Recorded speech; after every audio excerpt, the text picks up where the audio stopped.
पाक की नापाक हरकत। जी हां, जम्मू कश्मीर में पिछले कई दिनों से आतंकी गतिविधियां बढ़ती दिखाई दे रही हैं। जम्मू कश्मीर की राजधानी श्रीनगर के ईदगाह इलाके में दो आतंकवादी बंदूक के साथ एक स्कूल में जबरन घुस गए और वहां पर फायरिंग करनी शुरू कर दी। जम्मू कश्मीर के ईदगाह इलाके में हुई आतंकियों की इस गोलीबारी में स्कूल के प्रिंसिपल और टीचर की मौत की खबरें आ रही हैं।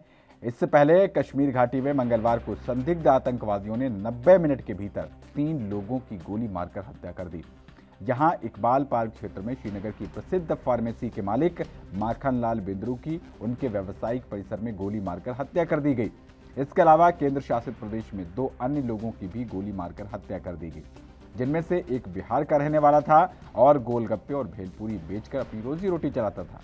आतंकी संगठन द रेसिस्टेंस फोर्स ने मंगलवार को हुए इन हमलों की जिम्मेदारी ली और इसे लश्कर ए तैयबा से जुड़ा हुआ संगठन माना जाता है। तो जम्मू कश्मीर में एक बार फिर से आतंकी हमला हुआ है।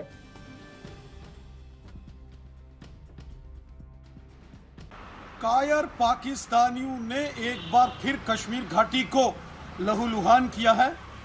इन कायर पाकिस्तानियों ने यहाँ एक दिन पूर्व कश्मीरी पंडित श्री बिंद्रू जी की हत्या की और वहीं बाद में 2 और वहाँ के मजदूरों की हत्या की। वहीं आज सुबह श्रीनगर के अंदर वहाँ सरकारी स्कूल में कार्यरत प्रधानाचार्य श्रीमती सतिंदर कौर जी और उसी स्कूल में कार्यरत श्री दीपक चंद जी की निर्मम हत्या इन कायर पाकिस्तानी आतंकवादियों ने की है। पाकिस्तान बार बार कश्मीर घाटी को लहूलुहान करने की साजिश कर रहा है। सारी दुनिया देख रही है कि किस तरीके से पाकिस्तान के कायर आतंकवादी मौत का तांडव कर रहे हैं।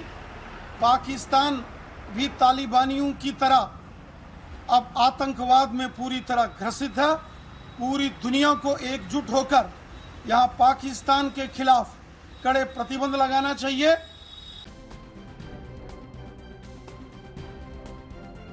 जम्मू कश्मीर में एक बार फिर से आतंकवादियों का हमला हुआ है और आतंकवादियों ने जम्मू कश्मीर की राजधानी श्रीनगर के ईदगाह इलाके में एक स्कूल में वो जबरन घुस गए और वहां पर फायरिंग करनी शुरू कर दी।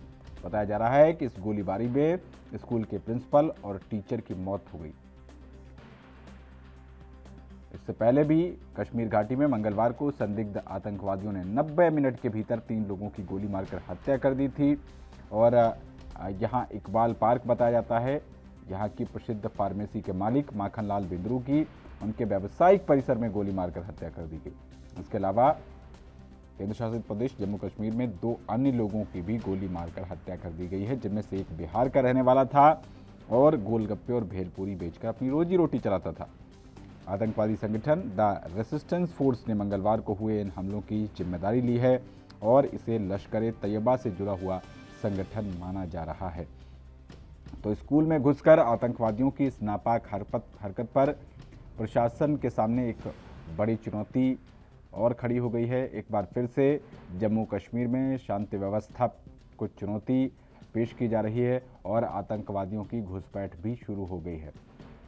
तो स्कूल में घुसकर 2 शिक्षकों की हत्या कर दी गई है।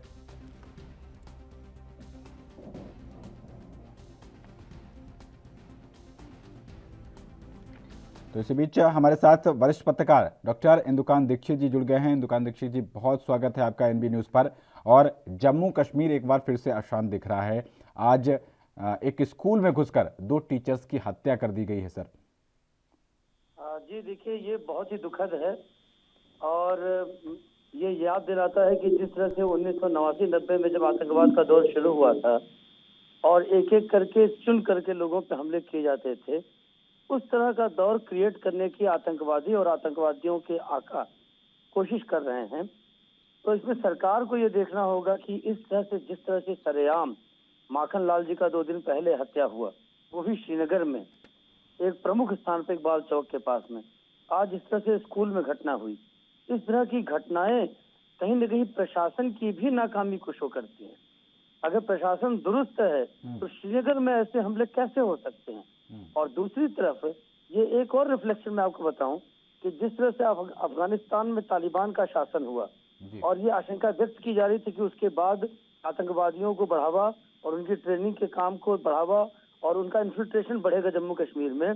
ये उसका भी नतीजा हो सकता है, जिसकी जांच सुरक्षा एजेंसियों को पूरी तत्परता से करनी चाहिए। जी।